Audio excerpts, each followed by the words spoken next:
नारायणं नमस्कृत्यं नरं चैव नरोत्तमं देवीं सरस्वतीं व्यासं ततो जयमुदीरयेत्। व्यासाय विष्णुरूपाय व्यासरूपाय विष्णवे नमो वै ब्रह्मदेवाय वसिष्ठाय नमो नमः। गुरुर्ब्रह्मा गुरुर्विष्णु गुरुर्देव महेश्वर गुरुर्साक्षात् परब्रह्म तस्मै श्री गुरवे नमः। भक्ति भक्त भगवंत गुरु चतुर्नाम बपुए किनके पगवंदन किए नाशै विघ्न अनेक। बोलिए श्री भागवत भगवान की जय। पुराण पुरुषोत्तम भगवान की जय। श्री व्यास जी महाराज की जय। श्री सद्गुरुदेव भगवान की जय। श्रीमद्भागवत ज्ञानमयी गंगा के अवगान करते हुए आज से हम सप्तम स्कंद की कथा प्रारंभ कर रहे हैं। भागवत के 10 लक्षण के अंतर्गत ये 5वां लक्षण है और 5वां लक्षण उति।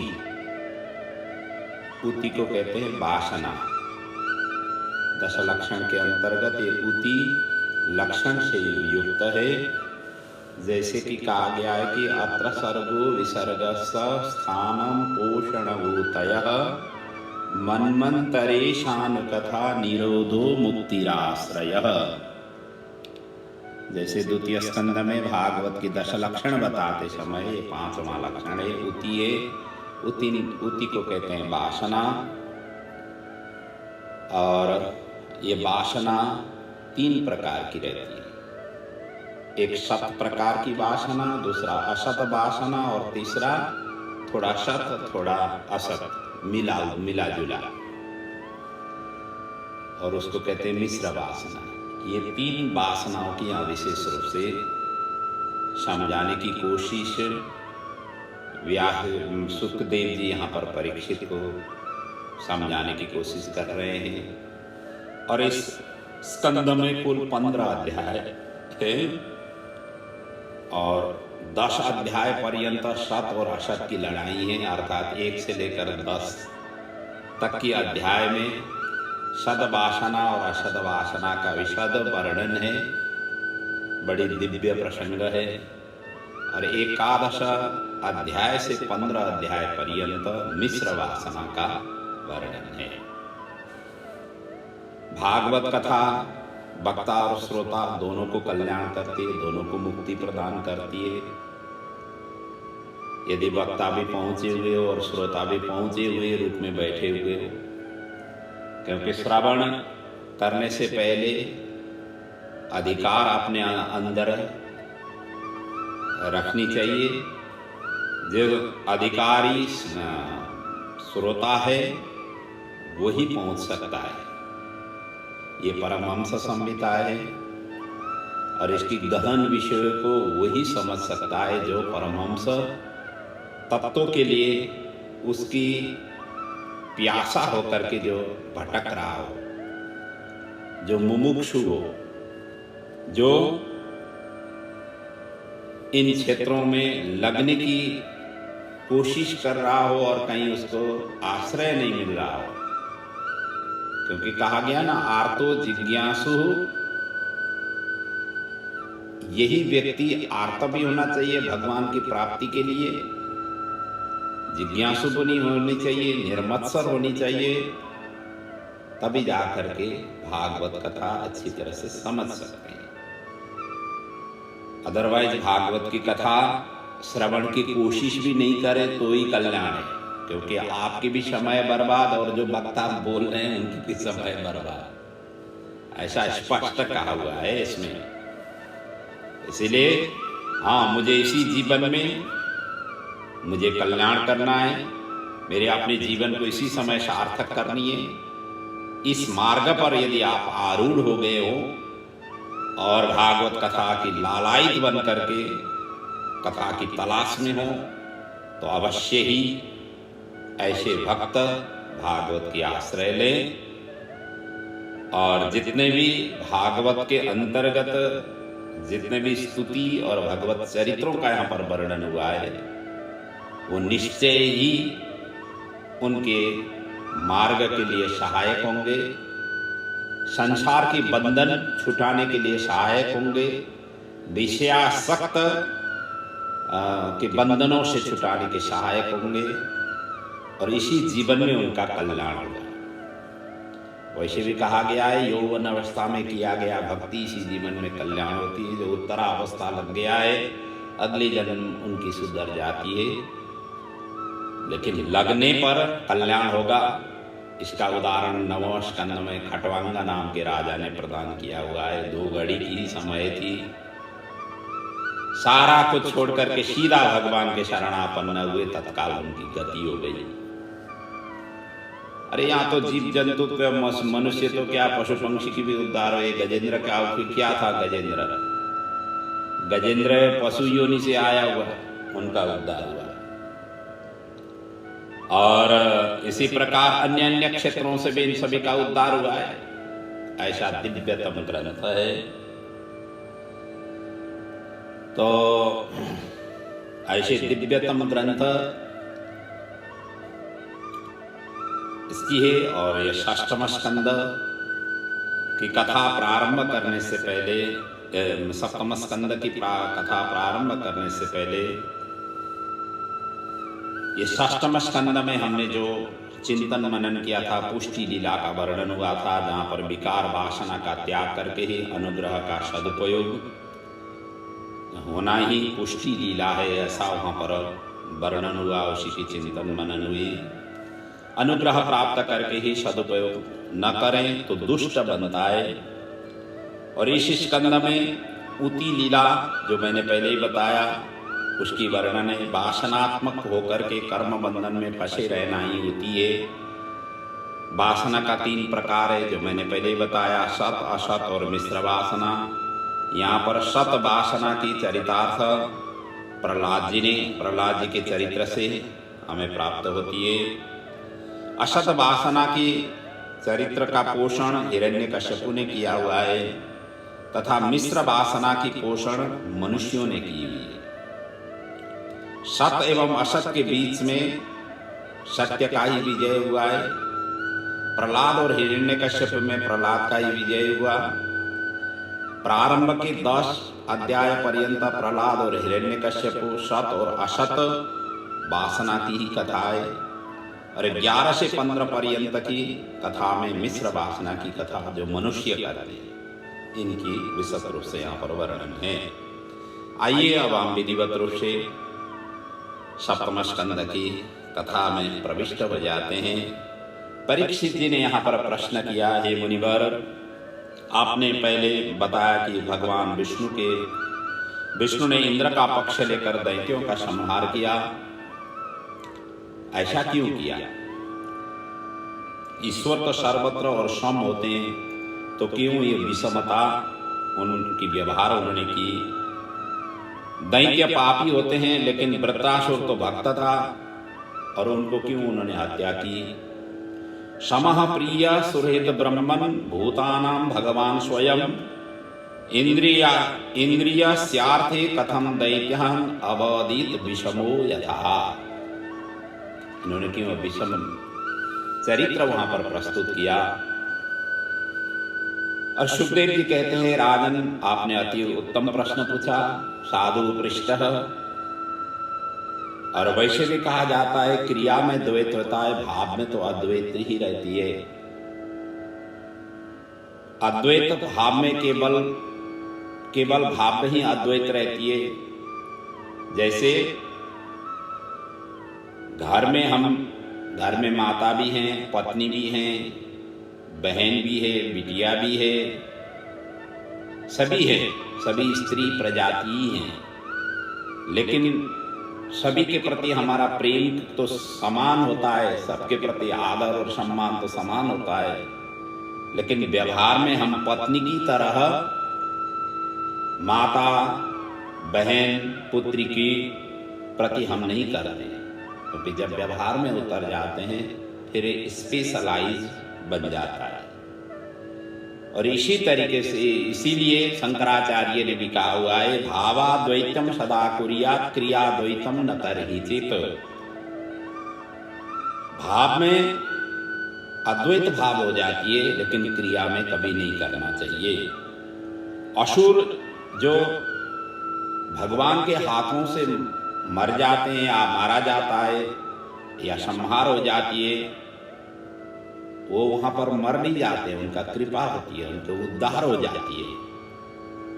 हालांकि वो इनके योग्य पात्र नहीं होते हुए भी भगवान के हाथों से मरना, उनके हाथों से स्पर्श करते हुए अपना वध होना, ये उनका उद्धार हो जाती है। इसलिए कहा गया ना, एक दृष्टांत करते समय कहते हैं संतों ने, एक चोर था, चोरी करने निकला और रास्ते में अचानक वो गिर पड़ा और ये गिरने से उसका पैर टूट गया और चोरी कर नहीं सका इसकी।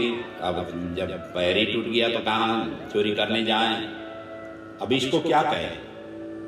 आप कृपा करें या अकृपा कहें, अर्थात इनके लिए कल्याण हुआ या अकल्याण हुआ। तो जीव तो जैसा रूप से देखता है, ईश्वर वैसे ही रूप में आते हैं। और हम जो है ना, कोई भी यात्रा करते समय अमुक अमुक स्थान में हम जाते हैं, चाहे प्लेन में जाएं, चाहे बस में जाएं, चाहे कार में जाएं, जाने के मार्ग अलग अलग हैं, लेकिन हम क्या कहते हैं, अमुक जगह हम पहुंच गए। जैसे प्लेन में बैठे हुए हैं,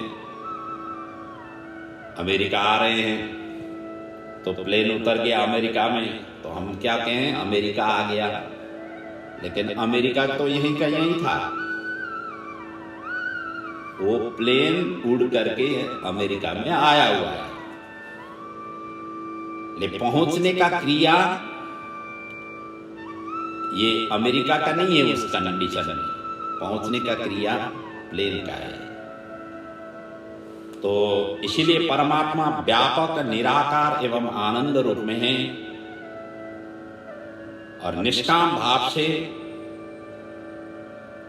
जो किया जाता है वो लीला, सकाम भाव से जो किया जाता है वो क्रिया होता है। इसलिए क्रिया और लीला में इस तरीके से अंतर है। जीव जो करता है वो क्रिया है, उसमें क्योंकि उसमें स्वार्थ, वासना और अभिमान रहता है। जीवात्मा के जितने भी कार्य होते हैं, या तो उसमें स्वार्थीपन होती है, स्वार्थ लागे ही करत, तुलसीदास जी ने कहा हुआ है ना, स्वार्थ के लिए ही सब चीज करते हैं। और या तो वासना होती है या अभिमान रहता है, तभी जाकर के वो कोई कार्य करता है। इसलिए कहा गया है, दो बात सत्य है, एक तो ईश्वर निराकार निर्विकल्प और माया निर्विकल्प है, और माया ही उसमें क्रिया करता है।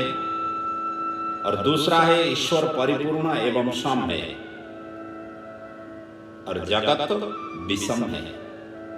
ईश्वर सम है, जगत विषम है। भगवान दैत्य को नहीं मारते हैं, उनको कृपा करते हैं, उनका उद्धार करते हैं। उसमें सत्व रस तम प्रकृति के गुण है, आत्मा के नहीं है। यह तो त्रिगुणातीत है। इस विषय में एक प्राचीन इतिहास है, मैं आप श्रवण कराता हूं। ऐसा कहते हुए सुखदेव जी आगे वर्णन करते हैं। अत्रैवोदाहृत पूर्वम् इतिहास सुरार्षिणः प्रीत्यामाह क्रतो राजन् पृक्षते जातशत्रवे। सुखदेव जी कहते हैं, राजन, आपने जो प्रश्न पूछा, इसी प्रकार की यही प्रश्न एक बार आपके पितामह युधिष्ठिर जी ने नारद जी को राजस्वीय यज्ञ में, जब शिशुपाल का वध हुआ और उनके शरीर की जो तेज थी कृष्ण में मिल जाने पर उन्होंने पूछा था। वही प्रसंग आपके लिए उदाहरण स्वरूप या वही प्रश्न आप श्रवण करें। ऐसा कहते हुए उन्होंने अब उनकी प्रसंग को यहाँ पर श्रवण कराने की, उनके बीच की जो संवाद हुई है उनको यहाँ पर श्रवण आगे कराते हैं। क्योंकि भगवान को द्वेष किया शिशुपाल दंतवक्त्र ने, ये नरकवासी नहीं होकर के उल्टा हो गया है, भगवान में विलय हो गए। उनका दिव्य जो तेज था निकल करके भगवान में जाकर के समाहित हो गए। और हम सभी योगी, सभी ब्रह्मर्षि, राजर्षि और सभी तत्वज्ञानी और जो भी तपस्यारत हैं, ये सभी यही तो चाहते हैं कि अंतिम क्षण हमारा जो अंग संग है प्रभु के ही संग में रहे। तो ईश्वर तो बुद्धि से, सूर्य में अंधकार नहीं होना ये समान है, मतलब बुद्धि से देखने से जैसे अन्य सूर्य में अंधकार नहीं होती है, भगवान भी उसी बुद्धि से देखे जाए तो भगवान के आगे तो अंधकार है ही नहीं। किसी भी तरीके से ही हो, भगवान में मन लगाना ही सर्वोपरि साधन है। इसीलिए कहा गया है गोप्य कामाद्भयात् कंसो दोषाचैदादयो नृपा संबंधात् वृष्णय स्नेहाद् यूयं भवत्या वयं विभो। गोपिकाओं ने काम से भगवान की उपासना की, कंस ने भय से उपासना की, भय के कारण भगवान का नाम वो बार बार लेता रहा। शिशुपाल दंतवक्त्र आदि राजाओं ने द्वेष से, ईर्ष्या से, द्वेष से उन्होंने भगवान को याद करते रहे। यदुवंशियों ने पारिवारिक संबंध से भगवान को याद किया। आप लोग अर्थात युधिष्ठिर आदि ने स्नेह से, ममता से उनका चिंतन मनन किया। और हम लोगों ने, नारद यहां पर कहते हैं, हम लोग ने भक्ति से मन भगवान में स्थित किया। इसीलिए कहा गया है तस्मात् केनापि उपायेन मनः कृष्णे निवेशयेत। किसी भी प्रकार से अपना मन भगवान के चरणारविंद में अटूट रूप से रहे। नारद जी युधिष्ठिर जी से कहते हैं ये शिशुपाल और दंतवक्त्र ये कोई नहीं थे, ये भगवान के पार्षद थे, जय विजयी थे। शनक आदियों के श्राप से इन्हें 3 बार जन्म लेना पड़ा था। प्रथम जन्म में हिरण्याक्ष हिरण्यकश्यपु होकर के जन्मे और हिरण्याक्ष को बराह के साथ में युद्ध होकर के बराह भगवान ने उनका उद्धार किया। और हिरण्यकश्यप को नृसिंह भगवान ने नृसिंह अवतार लेना पड़ा और उनका उद्धार किया। द्वितीय जन्म में रावण और कुंभकर्ण, ये सत्ययुग की बात है, हिरण्याक्ष और हिरण्यकश्यप। और रावण और कुंभकर्ण ये त्रेतायुग की बात है। त्रेतायुग में रावण और कुंभकर्ण होकर के जन्मे। राम अकेले ने ही दोनों के ऊपर संहार, उनका दोनों का उद्धार किया। और तृतीय जन्म में शिशुपाल और दंतवक्त्र, ये द्वापर में शिशुपाल और दंतवक्त्र होकर के तीसरा जन्म इन्होंने लिया। अब भगवान श्री कृष्ण ने इन दोनों का अकेले ही उनका उद्धार किया। और इसलिए पुत्र के साथ बैर करके हिरण्यकश्यप का वध हुआ। हिरण्यकश्यप अहंकार का प्रतीक है, क्योंकि अहंकार इतना जल्दी नहीं मरता है। ममता मर जाता है लेकिन अहंकार मरता नहीं है। अंदर जो ईगो बैठा हुआ है वो ईगो कभी नहीं निकलता है। इसलिए किसी के आगे अप्रिय वचन, अप्रिय कार्य नहीं करो, जिंदगी भर आपको दिमाग में रख करके चलेगा। तो किसी के प्रति अपने जानबूझ करके ऐसा अपने लिए ही अनुचित हो, अपने लिए अनुचित लगे, कोई आपके लिए कोई ऐसे ही व्यवहार आपके ऊपर करे तो आपको उचित नहीं लगे, ऐसा व्यवहार किसी दूसरे के ऊपर नहीं करना चाहिए। ये अहंकार तो न तो दीन में मरता है, न घर के अंदर मरता है, न भीतर, न बाहर, न नर से मरता है, न पशु से मरता है, न शस्त्र से, न शास्त्र से, न अहंकार। ये तो किसी की तरीके से ये मतलब नष्ट नहीं होता है। यदि इन अहंकार नष्ट हो जाए तो स्वतः भगवत प्राप्ति हो जाती है। इसलिए कहा गया है ज्ञान सुलभ है, अहम और ममता नष्ट हो जाए तो ज्ञान की शोभा तभी जा करके शून्य में सुगंध की तरह उद्भाषित हो जाती है। हिरण्यकश्यप ज्ञानी था, प्रकांड विद्वान था, और लेकिन अहम भाव एवं ममता से ये नष्ट हुआ। तो युधिष्ठिर जी फिर प्रश्न करते हैं, विद्येश दैते पुत्रे कथम आसीन महामनि ब्रूहि में भगवान नेक्ष प्रहलादस्याच्युतात्मतः। और यहाँ युधिष्ठिर जी कह रहे हैं कि हिरण्यकश्यप ने प्रहलाद से क्यों द्वेष किया, क्यों वैर भाव रखा। तो स्वयं पुत्र थे, पुत्र के साथ में इन्होंने वैर भाव क्यों रखा। नारद जी कहते हैं युधिष्ठिर, भ्रातर्ये विनीहते हरिणां क्रोणमूर्तिना हिरण्यकश्यपो राजन् पर्यतप्यत रुषा शुचा। बरा भगवान ने अपने भाई को जब मार डाला तब हिरण्यकश्यप क्रोध से, शोक से संतप्त हो उठे। तब हाथ में त्रिशूल लेकर के दैत्यों से कहा कि मैं विष्णु को मारूंगा और उसके रगत से भाई का तर्पण करूंगा।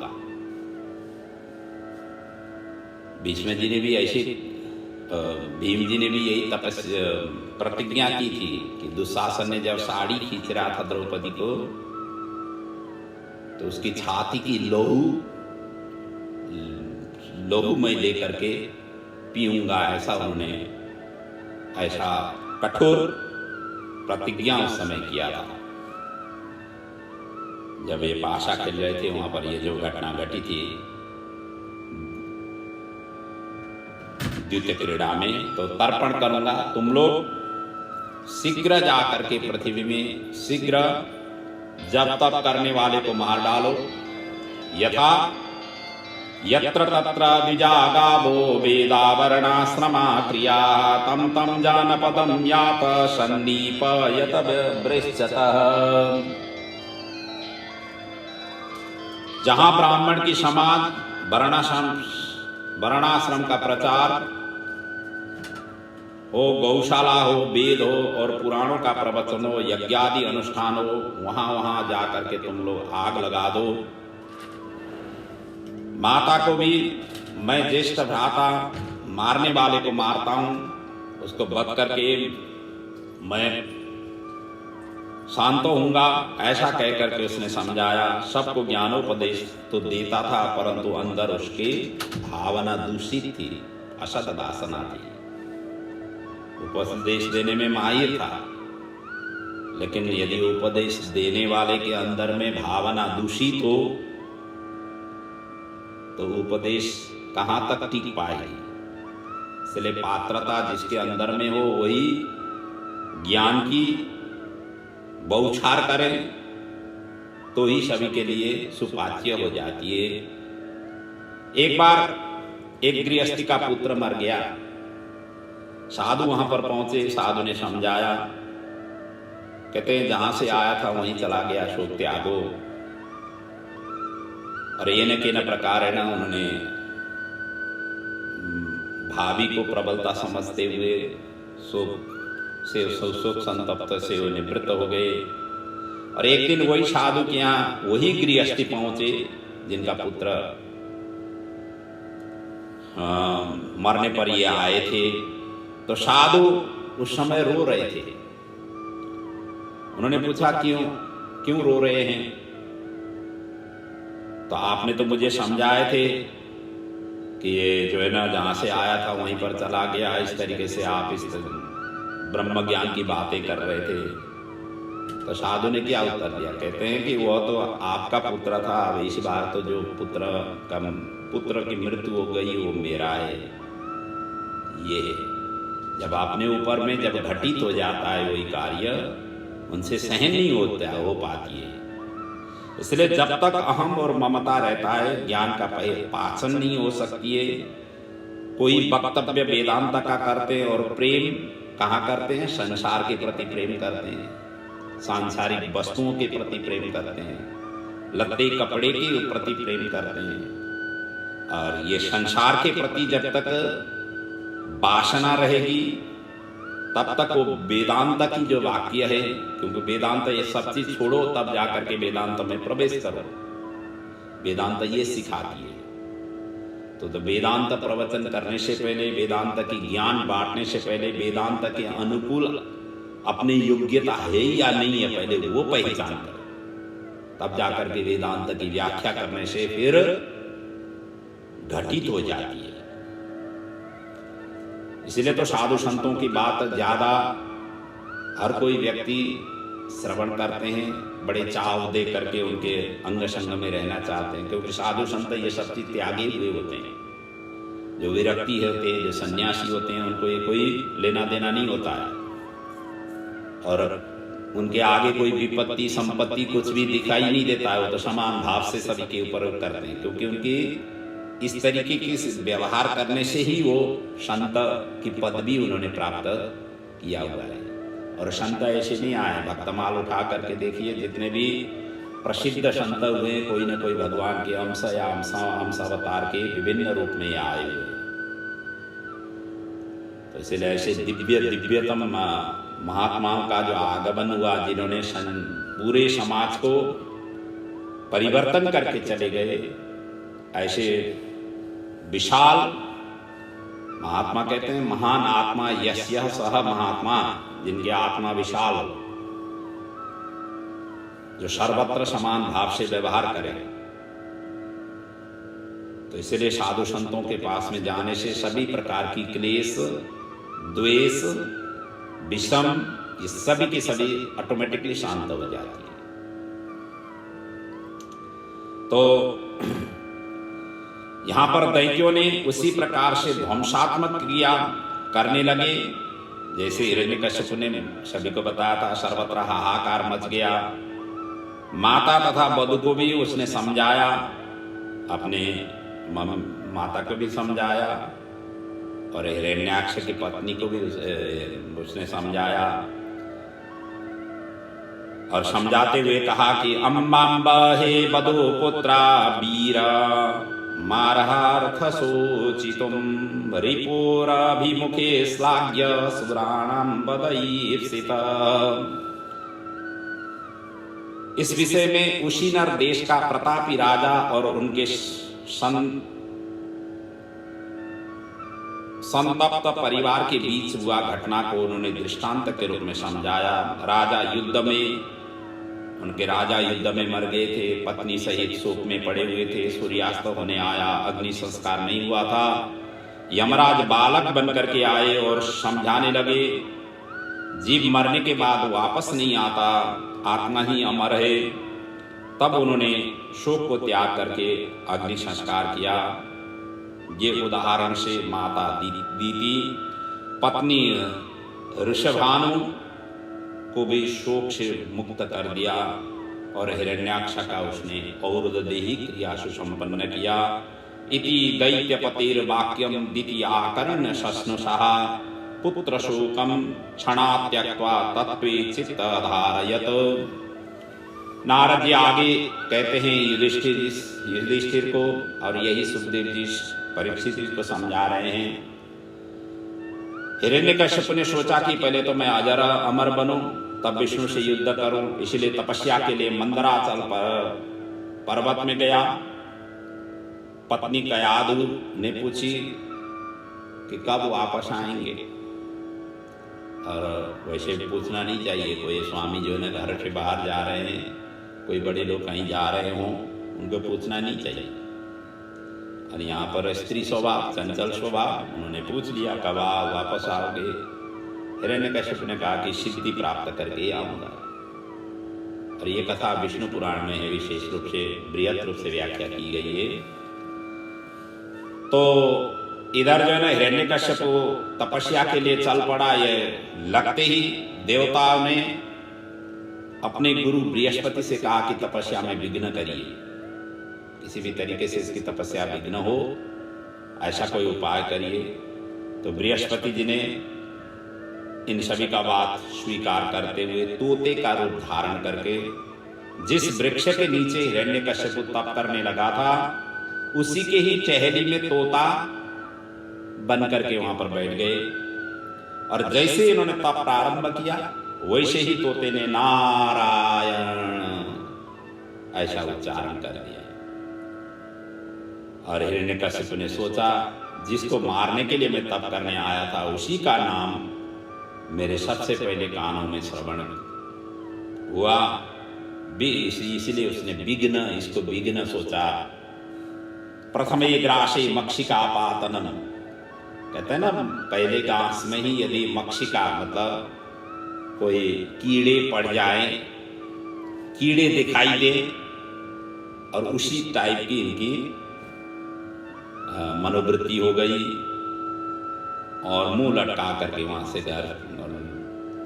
घर वो वापस आया, लौटा। घर में कयादु को आश्चर्य हुआ और उन्होंने पूछी क्यों वापस आए।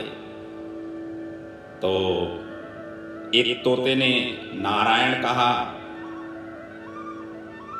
तपस्या करने जैसे बैठा था तो उसने नारायण कहा। मैंने सोचा यह अपशगुन है, अपशगुन में जो है ना कोई भी कार्य करना नहीं चाहिए। जिसके विरुद्ध जिसके ऊपर मैं विजय प्राप्त करना, जिसको मैं वध करना चाह रहा हूँ उसी का नाम वहां पर उच्चारण किया गया, इसलिए जो है ना अपशगुन सोच करके नारायण कहा, इसलिए मैं वापस आया। तो उन्होंने कयादु, तो अब कयादु ही थी, उन्होंने पूछी कि क्या कहा नारायण। अच्छा, अच्छी तरह से नहीं सुना, क्या कहा। तो इन्होंने कहा नारायण। और खाना खाते समय में भी उन्होंने पूछी, तभी भी उन्होंने नारायण ही कहलाया। सोते समय पैर में दबाते हुए भी पूछी तो नारायण नारायण, इस तरीके से बार बार पूछ करके 108 अंततो गत्वा बार नारायण का नाम उच्चारण अपने पति के मुखारविंद से कयादु ने करवाई। और संयोगवश उसी रात्रि को गर्भ में प्रहलाद जी का बीजारोपण हुआ।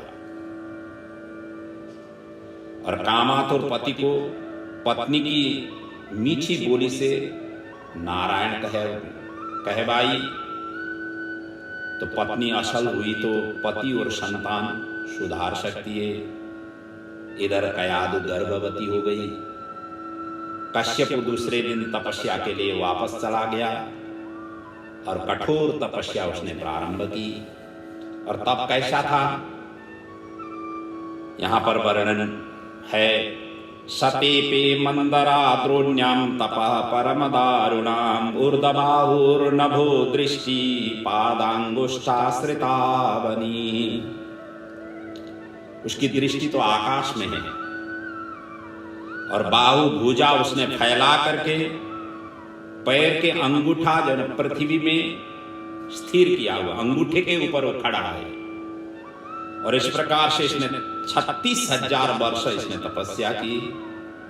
अन्न जल इसने त्याग करके इस तरीके से तपस्या की, क्योंकि कलयुग में अन्न जल के बिना हम जी नहीं सकते हैं। हमारा जो शरीर है अन्नमय है। और ये तप सत्ययुग की बात है। सत्ययुग में हवा ही पी करके, वायु ही पी करके वो जीते थे। उस समय वहां पर ये सब चीज करने की जरूरत नहीं होती थी, अन्न आदि इकट्ठा करने की जरूरत होती नहीं थी। और शरीर की ये हार्ड जो हड्डियां हैं, वो हड्डियां जब तक गले नहीं तब तक वो मृत्यु नहीं हो पाती थी। इतनी लंबी आयु हुआ करती थी।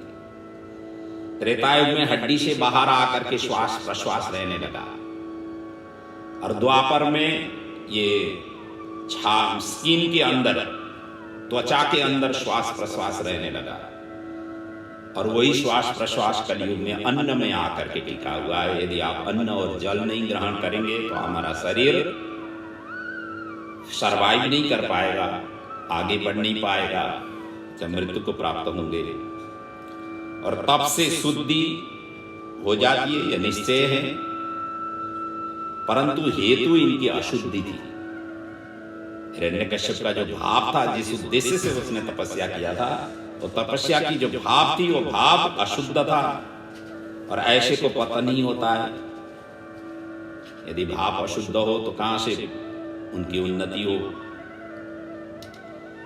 इसलिए ब्रह्माकार वृत्ति बिना हृदय विशाल नहीं हो पाता है। पहले ब्रह्माकार वृत्ति होकर के ही तप करेंगे तो विशाल हृदय विशाल हो पाएगी, और विशाल हृदय से ही जो किया गया तप का जो पुण्य है वो संचित हो पाती है। तो तपस्या से अब इधर सभी लोग ये जलने लगे, और कठोर तप था इसीलिए भी जलने लगे, और इसी कारण देवता ब्रह्मा जी के शरण में गए। कश्यप के सिर से निकली अग्नि ज्वाला से सर्वत्र तप्त स्वर्गादि लोग हो गए थे। इसलिए दैतेन्द्रा तपसा तप्तः दिवि स्थातुम न शक्नुमः, वो स्वर्ग में रह भी नहीं पा रहे थे, इसलिए वहां पर गए, उसी की अग्नि की शांति करें। इस प्रकार से देवता ब्रह्मा जी के शरण में जाकर के उन्होंने निवेदन किया। ब्रह्मा जी ने देवताओं को आश्वासन दिया, और भृगु दक्ष के साथ ब्रह्मा जी हिरण्यकश्यप के तपस्थली में पहुंचे। तपस्या से घास फूस दीमक मिट्टी से ढका हुआ था, अर्थात इतने साल तक उन्होंने तपस्या की, उस शरीर तो कहां अंदर छिपा हुआ था पता ही नहीं चला। ऊपर से तो इतने घास निकले हुए थे, दीमक ऐसे निकली हुई थी, और मिट्टी ऐसे निकली हुई थी, उससे ढका हुआ था, देख नहीं पाए। फिर शरीर अंततोगत्वा उन्होंने उसको हटा करके देखा, शरीर खोखला हो गया था, केवल प्राण केवल अस्थि में अटके हुए थे। यह इसलिए प्राण अस्थि सुशीरते। ब्रह्मा जी ने कहा बेटा, और उन्होंने पानी की छींटा दे दिया अपने कमंडलों से, उनको होश में समाधि से होश में ले आए, और कहने लगे उत्तिष्ठोत्तिष्ठ भद्रं ते तपसिद्धोषि काश्यप, वरदोहं मनो प्राप्तो ब्रियतां मीप्सितो वरम्। तुम्हारे तपस्या से मैं प्रसन्न हूं, उठ जाओ वर मांगो। तो हिरण्यकश्यप ने कहा कि यदि आप वर देने के लिए ही आए हैं तो मुझे अजर अमर बना दो। मरना तो सबको है, ब्रह्मा जी ने यही कहा, अजर अमर तो कोई नहीं होना है। मैं भी एक दिन जाकर के, क्योंकि ब्रह्मा की आयु भी निश्चित है, एक दिन जाकर के ब्रह्मा जी भी धराधाम को उनको भी छोड़ना पड़ेगा। तो मैं खुद ही अजर अमर हूं नहीं, मैं कैसे तुझे अजर अमर दे दूं? जो जिसके पास में सामर्थ्य है वही तो दे सकता है। जितने पास आपके पास में धन दौलत हो तभी तो आप दान पुण्य आदि कर सकते हैं। आपके पास में धन दौलत ही नहीं है तो आप कैसे दान पुण्य कर सकते हैं? वही अब यहाँ पर बात है। ब्रह्मा जी कह रहे हैं अजर अमर मैं खुद नहीं हूं, मैं कैसे दे सकूं? कोई दूसरा वर मांगो। तो उधर कहने लगा कि हिरण्यकश्यप नहीं, मुझे यही वर दे दो, मुझे यही चाहिए। और यदि ये नहीं दे भी पाएंगे तो इतना तो कम से कम दे दो कि आपकी जो सृष्टि के जितने भी हैं, आपने जो जो सृष्टि किए हुए हैं उनके हाथों से मेरा मृत्यु नहीं हो। क्योंकि ब्रह्मा जी के ये सारा संसार की सृष्टि है, जगत उन्हीं की है। और इसीलिए यहां पर कहा यदि दास्यास्य भीमा मतान वरान में वरदोत्तमः भूतेभ्यस्त्वा विसृष्टेभ्यो मृत्युर्मा भुन ममः प्रभो।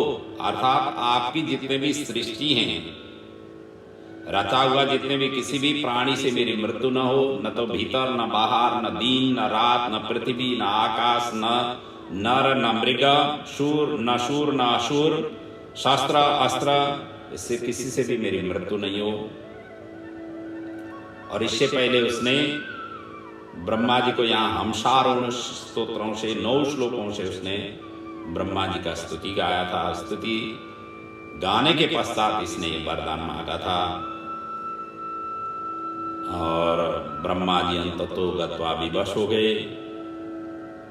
संसार में मेरा एक छत्र राज्य हो, उसका यही था अभिप्राय। सारी सिद्धियां मेरी समीप आकर के निवास करें, और इस प्रकार से मैं वर चाहता हूं। और विवश होकर के ब्रह्मा जी ने अंततो गत्वा तथास्तु कह दिया भगवान को स्मरण करके, क्योंकि तपस्या ही इसकी इस प्रकार की जटिल थी।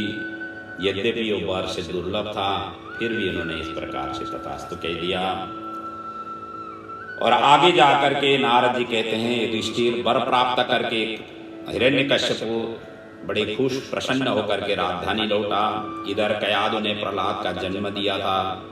कश्यप ने सर्वत्र विजय किया, पृथ्वी के सातों द्वीप जीता, त्रिदेवों को छोड़कर के सर्वत्र उसी का शासन होने लगा। अत्याचार से सर्वत्र त्राही त्राही मच गई। देवता भगवान के शरण में पहुंचे और प्रहलाद के जन्म से सर्वत्र आनंद इधर भी हुआ। एक तरफ से उसने तपस्या करके वर प्राप्त करके आया और उधर कयादु ने भगवत भक्त प्रहलाद जी का भी जन्म दिया।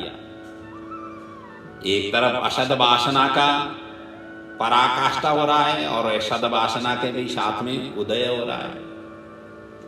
तो इसलिए प्रहलाद की व्युत्पत्ति विद्वानों ने कहा हुआ है, प्रकर्षेण आह्लादयति सर्वान् जनान् इति ही प्रहलाद। सभी को अत्यंत आह्लादन अर्थात अत्यंत आह्लादित करना, संतुष्ट करना, उस मुनि का नाम है प्रहलाद। तो भगवान ने देवताओं को आश्वासन देते हुए कहा कि डरो मत, शीघ्र ही कल्याण तुम्हारा होगा।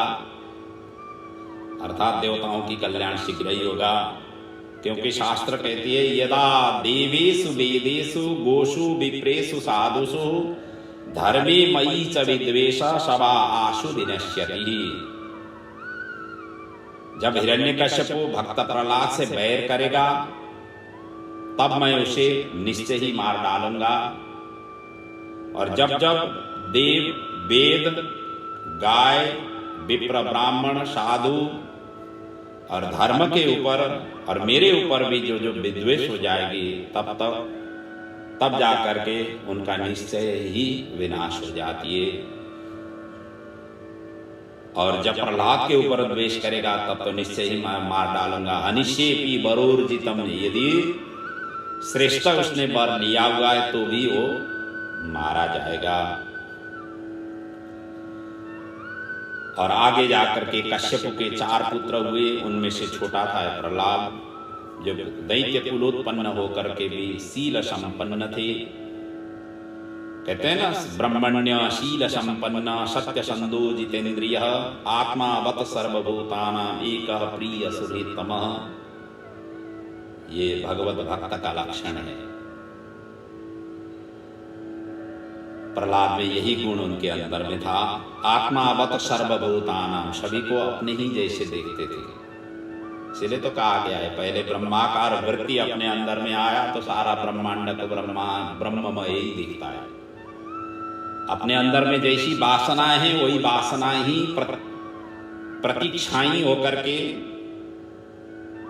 संसार में दिखाई देता है।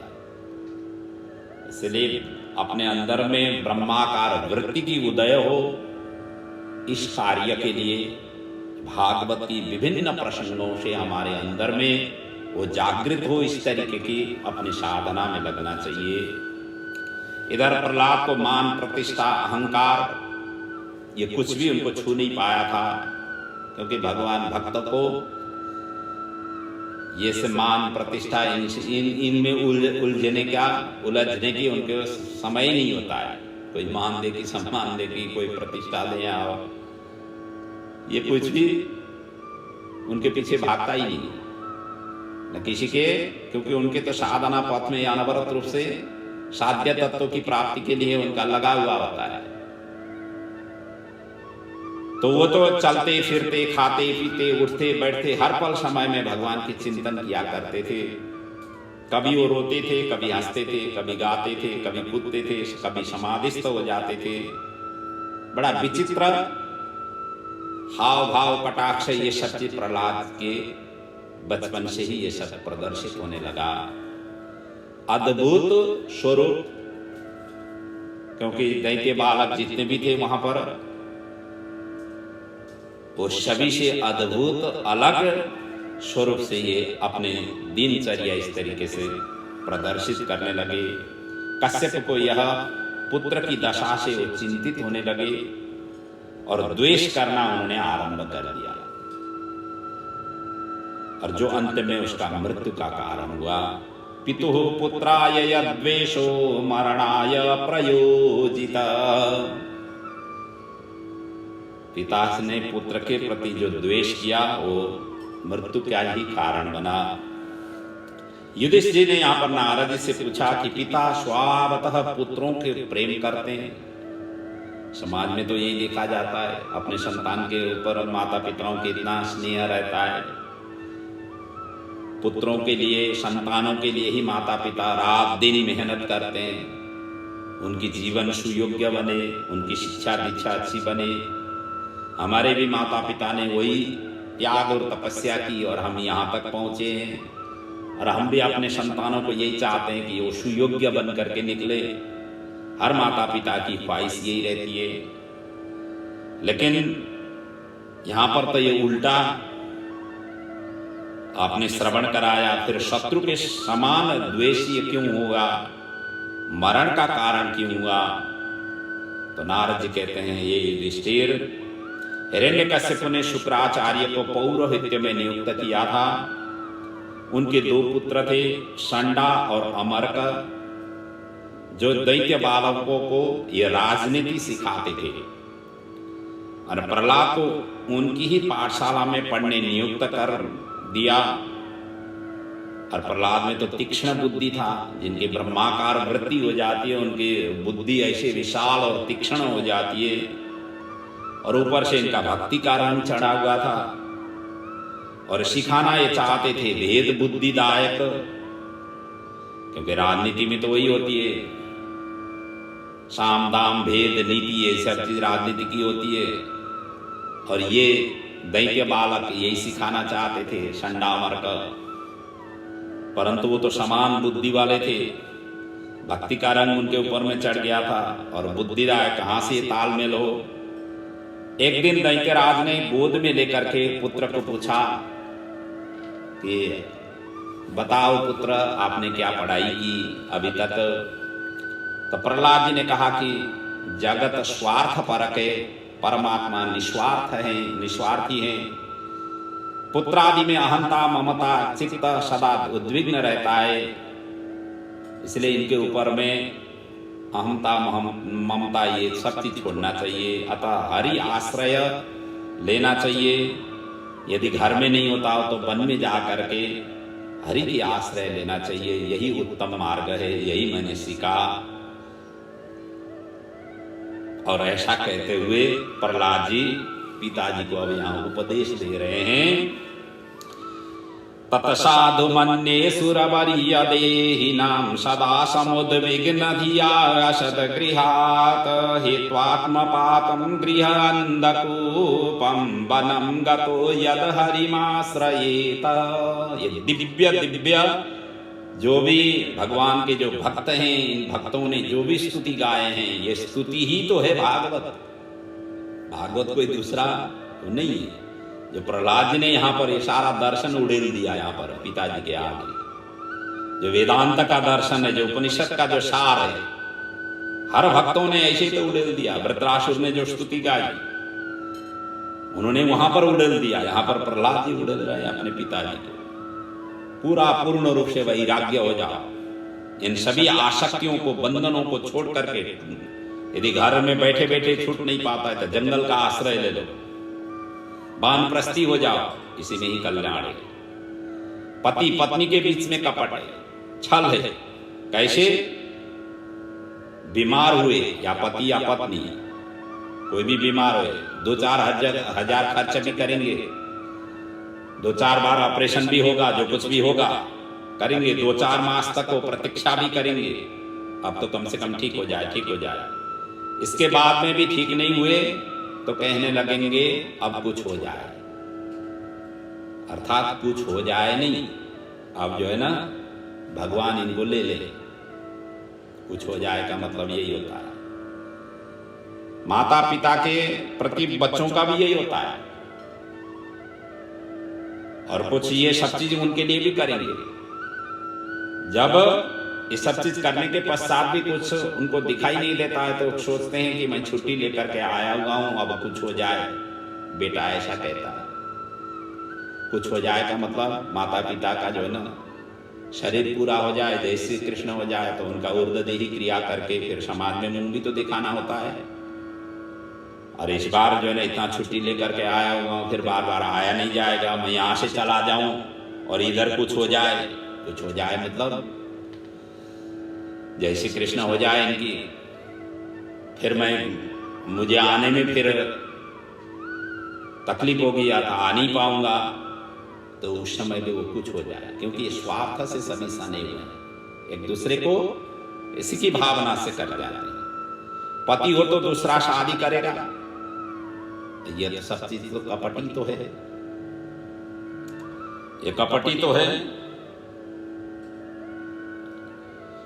और तो फिर इन्होंने कहा कि दैत्यराज जो है हिरण्यकशिपु उस समय पुत्र की बातों से हंस पड़े। फिर ब्राह्मण वेश में कोई बालक को बहकाता होगा ऐसा सोच करके गुरुपुत्र को डांटा, पुनः पढ़ने भेजा।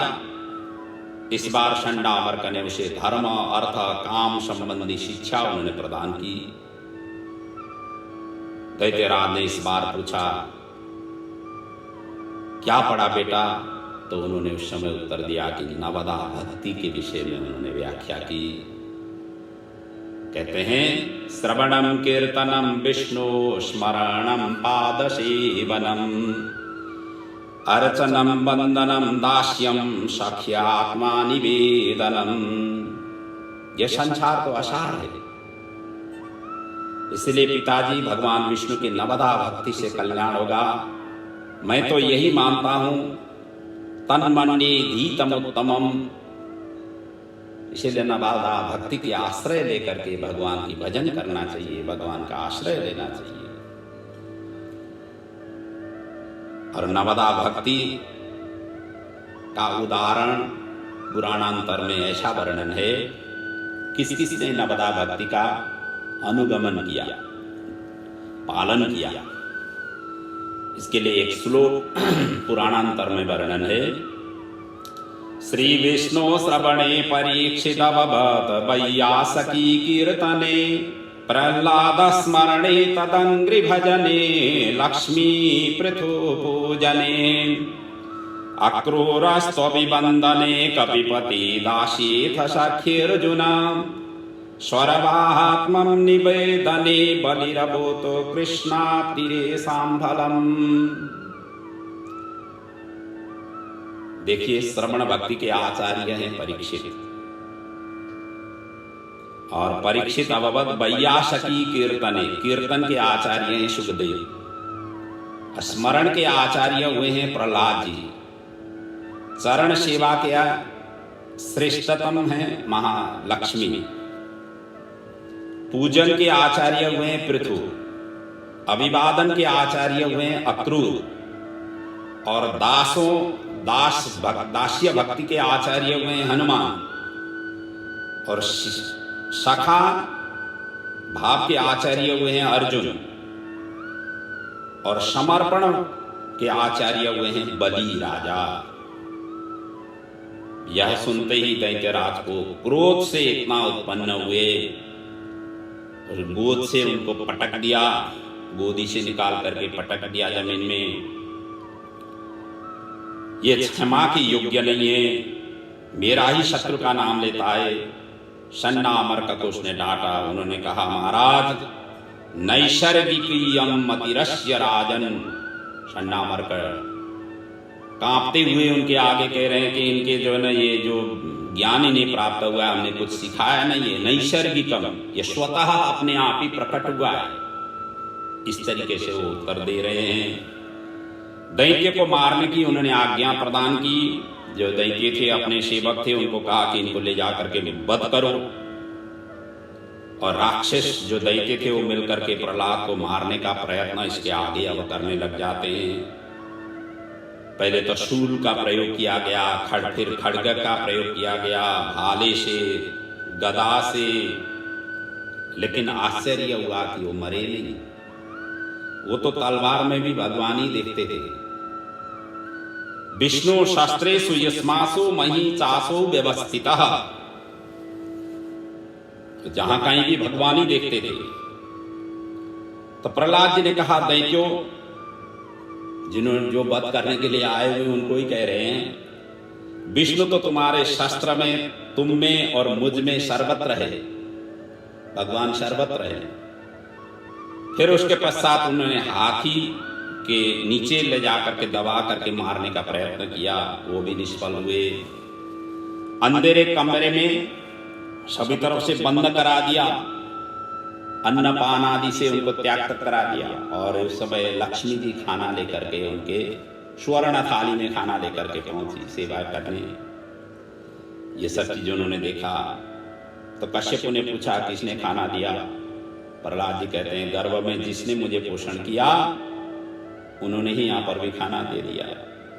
इसके बाद अग्नि में डलवा दिया, अग्नि की ज्वाला शीतल हो गई, पर्वत से गिराया गया, जल में डुबाया गया, विष खिलाया गया, मारण का प्रयोग किया गया, सबके सब निष्फल हुए।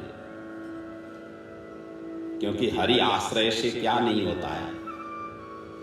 अग्निश्च शीतलां यातो जलंच स्थलतां गतम अस्त्राणि पुष्पभावं च हरिर्नामानुकीर्तनात्। हरि के नाम के कीर्तन से ये सभी के सभी जो उनकी शक्ति है उसके ठीक विपरीत इनकी आचरण हुई। इसके बाद कृत्या का प्रयोग किया गया। प्रहलाद के स्पर्श होते ही कृत्यारूप त्रिशूल सैकड़ों टुकड़े हुए और लौटकर पौरोहित्यों के ही जलाने लगा। प्रहलाद ने भगवान की प्रार्थना की, है पौरोहित्य को तो कम से कम कृपा करे। कृत्या शांत हुई। बदले में पुरोहित ने प्रहलाद जी को ही आशीर्वाद दिया और आशीर्वाद देते हुए कहा कि दीर्घायु अप्रतिहतो बलवीर्य समन्विता पुत्र पौत्र धनैश्वर्य युक्तो वत्स भवोत्तमा। दीर्घायु का उन्होंने आशीर्वाद दिया, बलवीर्य समन्वित का आशीर्वाद दे दिया, पुत्र पौत्र धन ऐश्वर्य युक्त के आशीर्वाद दिया। दैत्यराज अंत में किम कर्तव्य विमूढ़ हुआ, ऐसा न हो पुत्र को सताने से मेरी मृत्यु ही नहीं हो जाए। नूनम मेतेन विरोधेन मृत्युर्मे भविता न वा। इसके बाद दैत्यराज को समझाकर पुनः षण्डामर कर लेके गए पाठशाला में। गुरु शुक्राचार्य जब तक नहीं आवे तब तक वरुण पास से उनको बांधा गया। और एक बार इसे राजोचित धर्म का शिक्षा भी हम देंगे, यही सोच करके इन्होंने लेकर के गए। और एक बार एक दिन विशेष काम से षण्डामर कभी बाहर गए थे, बच्चों को खेलने का अवसर मिला। प्रहलाद जी ने सभी दैत्यों को, बालकों को इकट्ठा कर और उपदेश देना प्रारंभ किया। तानाह करुणो मैत्रो महाभागवतो शुरा। उसके पश्चात इन्होंने दिव्य सभी दैत्य बालकों को दिव्य उपदेश प्रदान किया। और प्रहलाद जी का जो दैत्य बालक के प्रति का जो उपदेश है वो उपदेश अब कल के प्रसंग में हम श्रवण करेंगे। अब आज की कथा हम यहीं पर पूर्ण कर रहे हैं। आपके घर में भागवत भगवान की असीम कृपा रहे, आपका जीवन सुखद रहे, आनंददायी रहे, खूब तरक्की उन्नति प्रगति हो, बच्चों में शुभ आशीर्वाद रहे, आने वाली पीढ़ी भागवत भक्त बन करके आए और जीवन अत्यंत सुमधुर बनने की अवसर भागवत भगवान आपके घर में प्रदान करे। यही भागवत भगवान से प्रार्थना करते हुए